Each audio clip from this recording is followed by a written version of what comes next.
The stars looked different from this far out. Captain Nathan Reeves stood on the bridge of the USS Defiant and watched the unfamiliar patterns on the main screen. No human had ever seen these stars before, at least not in person. The Defiant was the first human warship to travel this far from Earth, and Nathan felt the weight of that responsibility on his shoulders. "Status report," he said, his voice calm despite the tension he felt.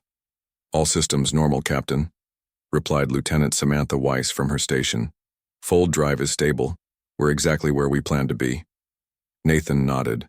The fold drive was humanity's greatest achievement, a way to bend space that let them travel faster than light.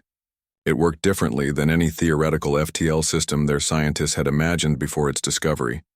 The fact that it worked at all still amazed him. "Any signs of other ships or stations?" Nathan asked. Commander Jack Morgan looked up from the tactical station.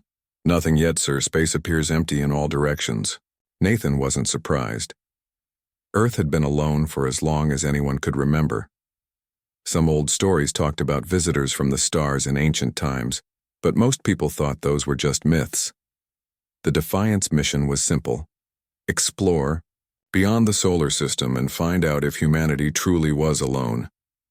"Let's continue on our planned course," Nathan ordered. "Standard scan protocols." The bridge crew worked quietly and efficiently. They were the best Earth had to offer: top graduates from the Space Academy, veterans of the Mars colonies, and brilliant minds from research stations across the solar system. Dr. Olivia Daniels, the ship's science officer, suddenly looked up from her station. "Captain, I'm detecting unusual energy readings at the edge of our sensor range." "What kind of readings?" Nathan moved to look over her shoulder. "Not sure, sir. Nothing like our engines or weapons. It's like space itself is being disturbed." Nathan frowned. "Put it on the main screen." The view changed to show empty space, but the sensor overlay highlighted two areas where something invisible was happening. "Magnify," Nathan ordered. As the image zoomed in, sudden flashes of light appeared. The crew gasped as two vessels came into view. They looked nothing like human ships. One was smooth and curved like a giant teardrop, glowing with soft blue light. The other was angular and dark, with parts that seemed to disappear and reappear as they watched. "Are we seeing this?" Engineer Melanie Russo whispered from her station. "Yes," Nathan said simply. "First contact." The two alien ships didn't seem to notice the Defiant at first. They moved in patterns that suggested they were fighting each other. The dark ship fired what looked like pulses of purple energy, while the blue ship created shimmering barriers to block them.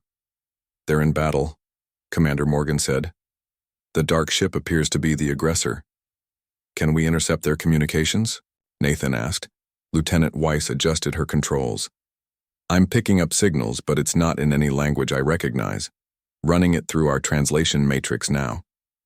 The dark ship landed a powerful hit on the blue vessel, causing it to spin wildly. Parts of its hull went dark. "That ship is in trouble," Nathan said. "How far away are they?" "About 5 minutes at full thrust," Commander Morgan replied. Nathan considered the situation. The Defiant's mission wasn't to get involved in alien conflicts. Their orders were to observe and report back. But watching one ship destroy another didn't sit right with him. "Lieutenant Weiss, any progress on those communications?" he asked. "Partial translation, sir. It's very rough, but the dark ship is demanding something called human contraband. They're accusing the other ship of harboring forbidden Earth culture." A surprised silence fell over the bridge. "They know about us?" Dr. Daniels asked. "How is that possible?" "Captain, the damaged ship is sending out what appears to be a distress signal," reported Communications Officer Eric Mason. Nathan made his decision. "Set course to intercept. Yellow alert. Shields up, but weapons on standby only." The Defiant's engines hummed louder as the ship accelerated toward the battle. As they approached, Nathan could see more details of the alien vessels. The blue ship had strange markings that might have been writing. The dark ship had what looked like weapon ports all over its hull. Captain, I'm getting more translation, Lieutenant Weiss said excitedly. The blue ship, they call themselves the Valteri, they're saying they've done nothing wrong. The dark ones, the Zorax, are demanding they hand over books and music. From Earth. Books and music, Nathan repeated. Our books and music? Yes, sir. Apparently, Earth culture is forbidden in their space. Nathan's mind raced with questions. How did these aliens have Earth books? Why were they forbidden? Before he could ask more, the situation changed. Sir, both alien ships have detected us, Commander Morgan reported urgently. They've stopped fighting and are scanning us. Open a channel, Nathan ordered. All frequencies. Channel open, confirmed Officer Mason. Nathan stood tall. This is Captain Nathan Reeves of the Earth vessel, USS Defiant. We come in peace but will defend ourselves if necessary. For a long moment there was no response. Then Lieutenant Weiss's console lit up with incoming signals.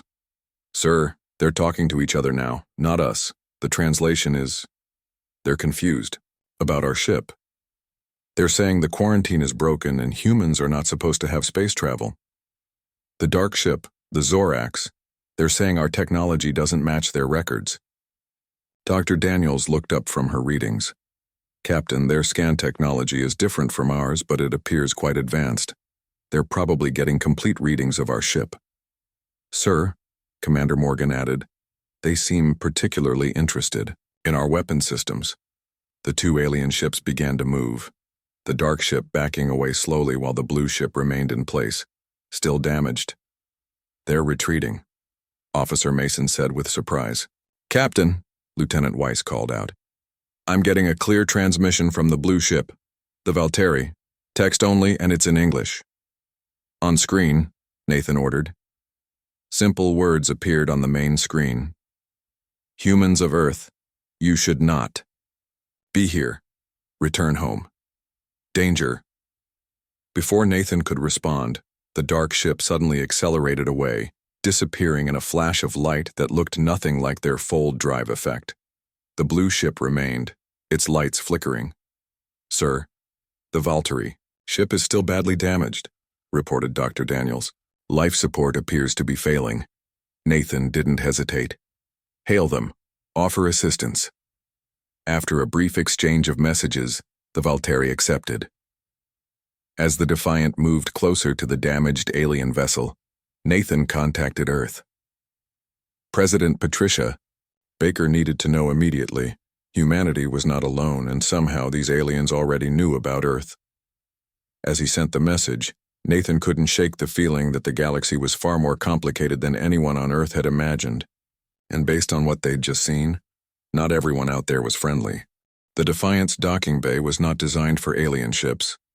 Engineer Melanie Russo worked quickly with her team to create a sealed passage between the human vessel and the damaged Valteri ship. Captain Nathan Reeves stood nearby, watching as the final adjustments were made.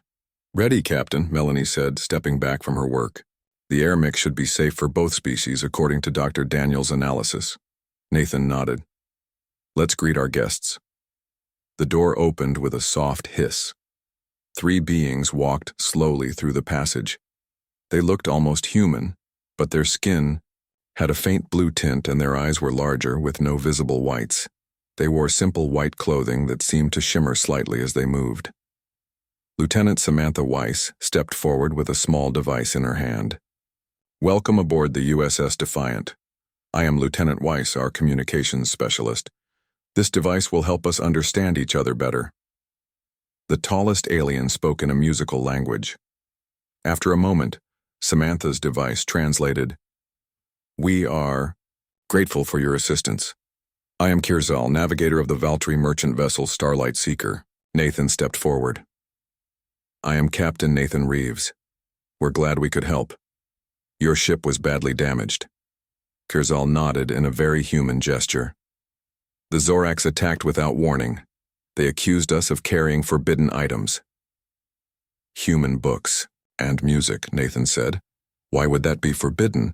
And how do you even have things from Earth? The aliens exchanged looks before Kirzal answered. This is a complex matter. May we speak in a more formal setting? Nathan led them to the ship's conference room. Commander Jack Morgan, Dr. Olivia Daniels, and Security Chief Dwayne Carter joined them. The three Valteri sat across from the humans, their movements graceful and careful. Once settled, Kirzal spoke again. What you must understand is that humans were supposed to remain unaware of galactic society. Your planet has been under a containment protocol for over 2,000 years. The humans exchanged shocked glances. Containment? Nathan asked. You mean we were deliberately kept isolated? Yes, said a smaller Valteri. The translator gave, this one a female-sounding voice. I am Tella, cultural specialist. The Galactic Concordat placed Earth under quarantine after the Great Conflict. What conflict? Commander Morgan asked sharply. Humans were once part of galactic society, Kirzal explained. Your ancestors traveled among the stars, but they were different from other species, more aggressive, less predictable. When disputes arose, humans solved problems in ways that frightened other species. Lieutenant Alan Harper, the ship's historian, who had joined them a few minutes late, leaned forward. This matches some of our ancient myths, stories about star gods or visitors from the sky. Tella nodded. Not gods, just visitors. Your ancestors. But after the conflict, the decision was made to remove all evidence of space travel from Earth and allow humans to develop in isolation. That's why we developed along different technological paths, Dr. Daniels realized. Our fold drive is completely different from how you travel through space. The third Valteri, who had remained silent until now, spoke up. I am Ren, ship engineer. Your fold drive technology is unknown to us. It is why the Zorax retreated. They feared what they did not understand. Nathan tried to process all this information. But if Earth was under quarantine, how do the Valteri have our books and music? Tella smiled, an expression surprisingly similar to a human smile. Some of us believe the quarantine is wrong. We find human creativity fascinating. Your stories, your music, they're unlike anything in the galaxy. They're valuable, treasured, traded in secret. So you're smugglers, Security Chief Carter said flatly. We prefer cultural preservationists, Kirzal replied. But yes, by Concordat law, what we do is illegal.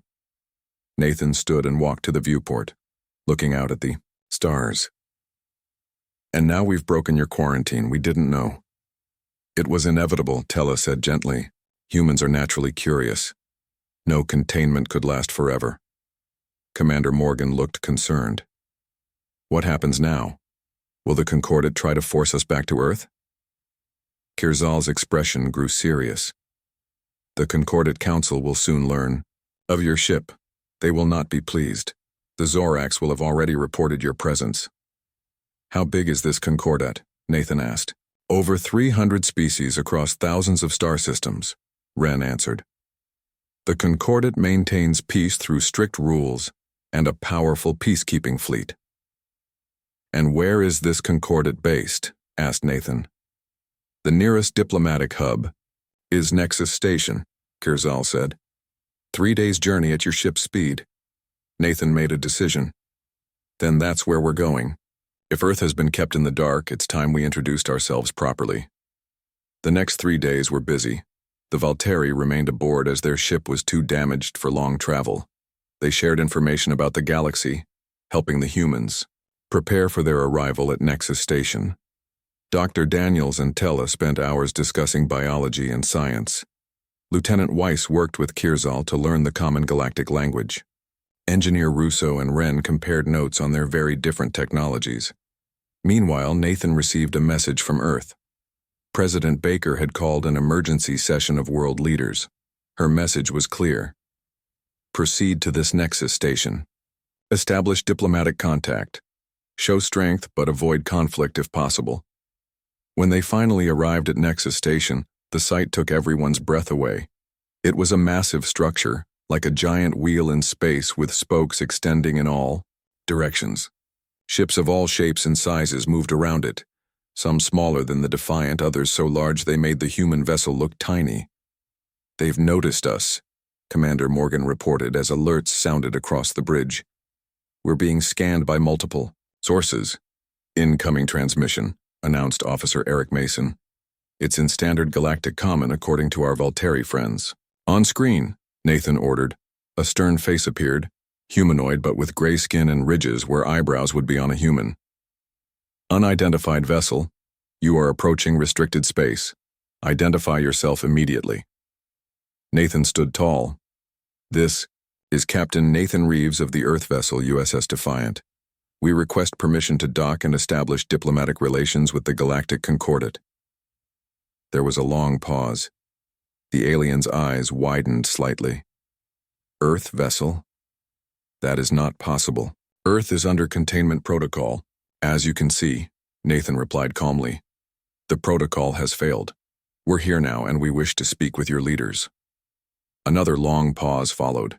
Finally, the alien responded, his voice noticeably less confident. Stand by, Earth vessel. Do not approach further until authorized. As the screen went dark, Kirzal stepped forward from where he had been watching at the back of the bridge. And so it begins, he said quietly. The galaxy must now face what it has feared for 2,000 years. Humanity has returned to the stars. The waiting seemed endless. The Defiant held its position near Nexus Station for 6 hours without further communication. Captain Nathan Reeves used this time to prepare his crew. If things went badly, they needed to be ready. Status report, Nathan called out, pacing the bridge. All systems normal, Commander Morgan replied. Shields at full power. Weapons ready but offline as ordered. Engineer Melanie Russo looked up from her station.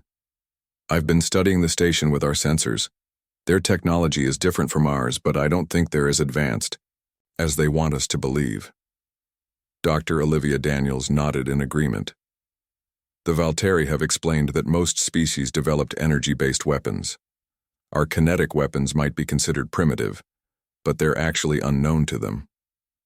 Which means they might not have defenses against them, Commander Morgan added. Nathan frowned. Let's hope we don't need to test that theory. We're here to talk, not fight. Incoming transmission, announced Officer Eric Mason suddenly. A new face appeared on the screen. This alien had blue-green skin with patterns that seemed to shift slightly. Its eyes were wide-set and golden. I am Ambassador Zixtel of the Concordat Council, the alien said through the translation system. Your presence here is unexpected. Ambassador, Nathan replied with a small bow. We appreciate your willingness to speak with us. Earth wishes to establish peaceful relations with the Galactic Concordat.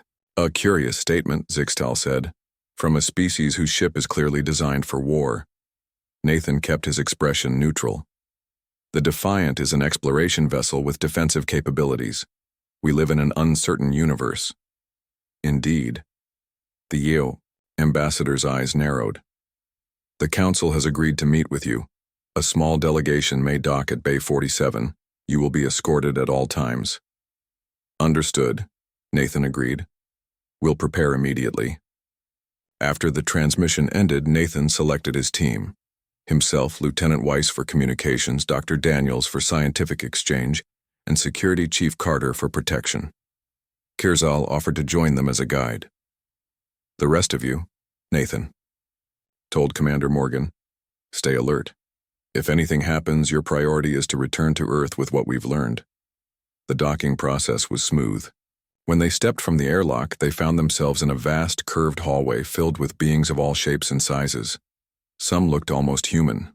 Others were completely alien, floating clouds of gas, tall, insect-like creatures, and beings that seemed made of crystal. Stay close, Kirzal murmured. Your appearance is causing quite a stir. Indeed, many aliens stopped to stare at the humans. Some moved quickly away. Others pointed and whispered. They recognize us as human, Lieutenant, Weiss realized. Even though it's been thousands of years. 6 tall reptilian guards approached. Follow, one ordered simply. They were led through winding corridors to a large circular chamber.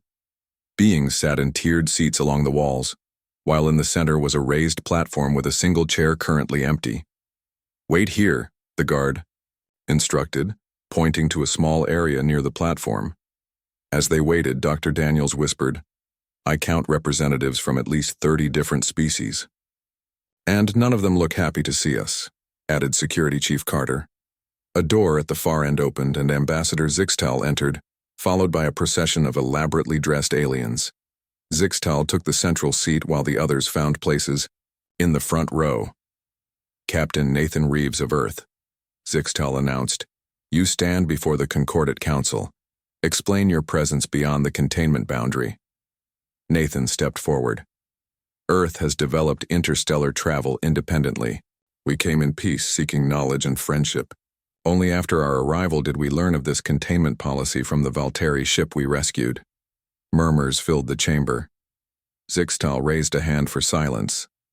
The containment protocol was established for good reason. Humans proved themselves too dangerous to join galactic society. Your history on Earth confirms this. Endless wars, violence, and conflict. Lieutenant Harper, who had studied the information shared by the Valtteri, spoke up. With respect, Ambassador, we've also built great civilizations, created art and music that your people smuggle across the galaxy, and developed technologies you don't have. This caused louder murmurs. Zixtal looked displeased. The human talent for creation is acknowledged, the ambassador said, but it comes with destruction. The Great Conflict proved this. What was this conflict? Nathan asked directly. We have no record of it. A new alien stood, tall, with pale skin and 4 arms. Your ancestors nearly destroyed an entire sector of space in their war with the Drenari. Billions died. Planets were rendered uninhabitable, all because humans refused to accept Concordat law regarding newly discovered worlds. Nathan absorbed this information carefully. We don't deny our capacity for violence, but we've grown as a species. We seek understanding, not conflict. Pretty words, Zixtal said. Yet you come in a warship. Before Nathan could respond, alarms began to sound throughout the chamber. A small alien rushed in, speaking rapidly, to Zixtal in a language the translators couldn't catch. The ambassador's expression grew grave. It seems your arrival has emboldened others. The Zorax fleet has just attacked 3 Concordat border outposts. We have nothing to do with that, Nathan protested. Perhaps not directly, Zixtal replied, but your presence has created instability. The ambassador stood. The council will deliberate. Until then, you will remain in assigned quarters, under guard. As they were led away, Security Chief Carter whispered, I don't like this. They're looking for an excuse to blame us. Nathan nodded slightly. Stay alert. Lieutenant Weiss, try to learn what's happening with these Zorax attacks. Their quarters were comfortable but clearly secured. Through the window they could see part of the station and the Defiant in the distance, still docked but now surrounded by smaller ships. Hours passed. Lieutenant Weiss worked with her translation device trying to intercept station communications. Finally, she looked up with concern. Captain, I'm picking up scattered reports. The Zorax aren't just attacking border stations. They're telling other species that the human quarantine was a lie by the Concordat to keep powerful human technology for themselves. Some minor species are actually joining them. They're using us as an excuse for rebellion, Dr. Daniels realized. A chime sounded, and the door slid open. Ambassador Zixtal entered with 2 guards. The council has reached its decision, the ambassador announced. For the safety of galactic society, Earth must return to isolation. Your ship's technology will be studied and dismantled. You and your crew will be returned to Earth, where a new, stronger containment field will be established. Nathan stood, tall. And if we refuse? That would be unwise, Zixtal said quietly. The Concordat peacekeeping fleet has been mobilized. Your single ship, impressive as it may be, cannot stand against them. Nathan met the ambassador's gaze steadily. You've forgotten something important about humans, Ambassador. And what is that? We don't respond well to threats. Ambassador Zixtal's eyes narrowed at Captain Nathan's words. The room grew tense with silence. You have 1 day to prepare your crew for escort back to Earth, Zixtal finally said. Guards will remain outside your quarters. After the ambassador left, Nathan turned to his team. We need options. Lieutenant Weiss spoke first. I've been monitoring communications. There's something strange happening. Several minor species are openly questioning the Concordat now. They're calling for direct contact with humans. The Concordat has enemies, Kurzal explained. Many smaller species have been unhappy with their rule for centuries. Security Chief Carter moved closer. Captain, I don't think we can trust the Concordat to just escort us home. Once they have our technology. Nathan nodded. We need to contact the Defiant. Dr. Daniels pulled a small device from her pocket. I modified this communicator. It operates on frequencies the station doesn't monitor. Nathan took the device and spoke quietly.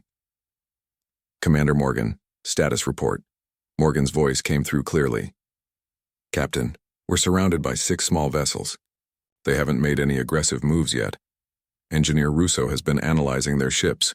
She says their shields are designed for energy weapons, not kinetic impacts. Listen carefully, Nathan said. We're being held until they can escort us back to Earth and establish a stronger containment. I believe they plan to take our ship apart. We need to leave. Soon. Understood, Morgan replied. What's the plan? Prepare for immediate departure and send a message to Earth with everything we've learned. If we don't make it back... Yes, sir. What about you and the landing party? Nathan looked at his team. We'll find a way back to the ship. Be ready in 6 hours. After ending the communication, they formed a plan. Lieutenant Weiss would continue monitoring station communications. Dr. Daniels would use her scientific equipment to map a route to the docking bay. Security Chief Carter would handle any physical obstacles. Kurzal would guide them through the station's layout. Hours passed as they prepared. Then, suddenly, alarms blared throughout the station. What's happening? Nathan asked. Lieutenant Weiss listened to her device. Multiple ships just arrived. They're attacking the station's outer rings. Kurzal moved to the window. Zorax vessels and others. This is a coordinated attack. The door to their quarters slid open. 2 guards stood there, looking nervous. You must come with us, one said. Council orders. Nathan nodded to Carter, who moved quickly. In seconds, both guards were unconscious. Let's move, Nathan ordered, taking a weapon from one of the guards. They rushed into the corridor, which was filled with beings moving in panic. The station shook as something hit it hard. Lights flickered. This way, Kurzal said, leading them down a side passage. They moved quickly through the chaos of the station. Twice they had to hide from groups of guards. Once they helped a small alien child who had become separated from its group. As they neared the docking area, they encountered Ambassador Zixtel and several officials rushing the opposite way. The ambassador stopped in shock. You! This attack! Are you responsible? No, Nathan said firmly. But we're not staying to be your prisoners either. You don't understand, Zixtel said, his voice now desperate rather than commanding. The Zorax have been waiting for an excuse. Your arrival gave them one. They've formed an alliance with a dozen dissatisfied species.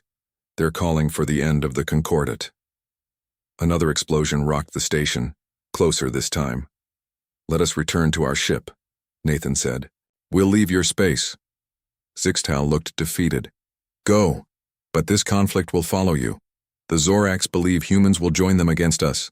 They've already spread word that you destroyed one of their ships. That's a lie, Dr. Daniels protested. Truth matters little in war, Zixtal replied bitterly.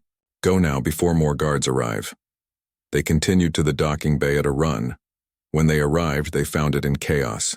Ships were launching quickly. Some areas were damaged from the attack. The Defiant is still here, Security Chief Carter pointed out with relief. As they approached their ship, a new group of aliens stepped into their path.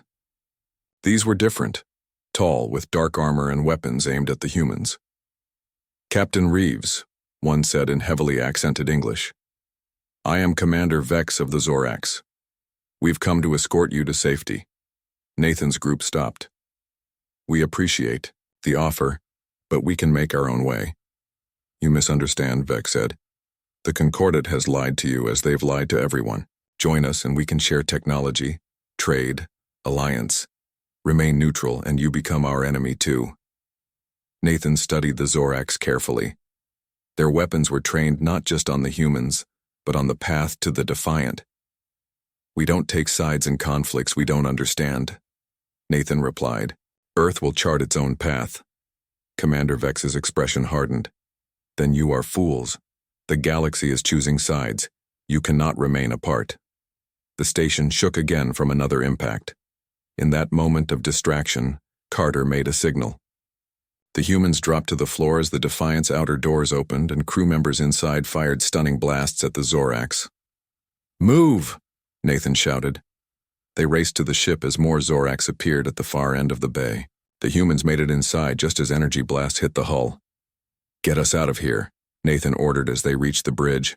Commander Morgan was already at the controls. Docking clamps released, engines ready. The Defiant pulled away from the station, its shields deflecting enemy fire. Through the view screen they could see the massive station, parts of it now damaged and burning. Ships fought all around it, Concordat vessels against what must be the Zorax alliance. Set course for Earth, maximum speed, Nathan ordered. As they accelerated away, 3 Zorax ships broke off from the battle to follow them. They're pursuing, Captain, Commander Morgan reported. Let them come, Nathan said grimly. Engineer Russo, is the Thunderbolt array ready? Melanie looked up from her station. Yes, Captain. Untested in actual combat, but ready. Target the lead pursuer. Let's show them why humans were feared. The Defiant's main weapon powered up, a massive kinetic cannon that fired metal projectiles at incredible speeds. Against ships designed to defend against energy weapons, it would be devastating. When the first Zorax ship came into range, Nathan gave the order. Fire. The Thunderbolt array flashed once. A projectile no bigger than a small car hit the Zorax ship at a significant fraction of light speed. The alien vessel simply came apart, breaking into pieces with no explosion. The other 2 pursuit ships immediately changed course, retreating back to the station. As the Defiant accelerated toward Earth, Nathan looked at his bridge crew. Send a message to President Baker. Tell her everything. The quarantine, the Concordat, the Zorax. War has come to the galaxy, and like it or not, humanity is now part of it. From the view screen, he watched the stars as the fold drive engaged. Earth needed to know. The galaxy was bigger, older, and more dangerous than they had ever imagined. And now, everyone in that galaxy knew that humans had returned to the stars. The journey back to Earth took 4 days. Captain Nathan Reeves spent much of this time in his quarters, thinking about what had happened and what would come next. The Defiant had escaped the battle at Nexus Station, but Nathan knew this was just the beginning. On the bridge, Lieutenant Weiss worked with Alan Harper to organize everything they had learned about the galaxy. Dr. Daniels studied the medical data collected from their alien guests. Engineer Russo examined the scans they had taken of alien technology. Captain, to the bridge, Commander Morgan's voice came through the speaker. When Nathan arrived, he found the bridge crew gathered around the main screen. It showed several ships, approaching from behind. Concordat vessels? Nathan asked. No, sir, Morgan replied. Different signatures, 5 ships, smaller than ours. Lieutenant Weiss studied her console. I'm receiving a transmission. It's not Concordat or Zorax. On screen, Nathan ordered. The image of a new alien appeared. This one had copper-colored skin with patterns of darker spots. Its eyes were large and silver. Earth vessel, I am Captain Narration of the Free Alliance, the alien said. We wish to speak. Nathan stepped forward. This is Captain Nathan Reeves of the USS Defiant. What is this Free Alliance? We are those who have suffered under Concordat rule, Narration explained. Minor species denied a voice. Worlds exploited for resources. For centuries we've worked in secret. Now with the confusion caused by your arrival and the Zorax rebellion, we have our chance. What do you want from us? Nathan asked cautiously. To talk. Nothing more. May we send a small ship to meet with you? Just 3 representatives. Nathan considered the request. After discussing it with his officers, he agreed. Security would be tight, but this might be an opportunity to learn more about the complex politics of the galaxy. 3 aliens came aboard: Captain Naren, a scientist named Vela, and a diplomat called Torin. They represented 3 different species, all smaller members of the galactic community. In the conference room, Naren explained their situation. The Concordat presents itself as a peaceful government, but it's controlled by the oldest and most powerful species. The Zorax were once their enforcers until they broke away, becoming even more brutal. Smaller species like ours have been caught between them. Why come to us? Nathan asked. Vela, the scientist, answered. Because you're different. You developed independently. Your technology took different paths. And most importantly, both the Concordat and the Zorax fear you. Fear us? Dr. Daniels asked. We're just one ship. It's not your ship, Torin the diplomat said. It's what you represent. Humans were feared because you think differently. You solve problems in ways others don't expect. This makes you unpredictable. And now, Naren added, everyone saw how your weapon destroyed a Zorax ship, a weapon unlike any in the galaxy. Nathan leaned back in his chair. So what exactly do you want? An alliance, Naren said simply. Not to fight for us, but to stand with us, to help create a new balance of power. After the Free Alliance representatives left, Nathan sent their proposal to Earth. President Baker responded quickly. Earth's governments had been in constant meetings since learning about the galactic situation. Their decision was unanimous. Humanity would not hide again. 2 weeks later, a fleet of ships arrived in Earth's solar system, 20 Concordat vessels led by an enormous flagship. They took position just beyond Mars. The Defiant, now joined by 3 other human ships, rushed into service, moved to meet them. Behind the humans, Earth itself was visible, blue and beautiful. A transmission came through. Ambassador Zixtal appeared on screen, looking grim. Captain Reeves, the Concordat Council has sent me to deliver their final decision. Earth must return to isolation. Your ships will be disabled. A new containment field will be established. This is not negotiable. Nathan stood before the screen, calm and confident. Ambassador, I speak now for all of Earth. We reject your terms. Humanity will not be contained again. Then you leave us no choice, Zixtal replied. Our fleet will enforce the Council's decision. Before you act, Nathan said, there's something you should see. He nodded to Officer Mason, who changed the view on the transmission. The image showed hundreds of ships appearing behind the Earth. Vessels, the Free Alliance fleet, much larger than anyone had expected. We have friends, Ambassador, Nathan continued, and we've shared our technology with them.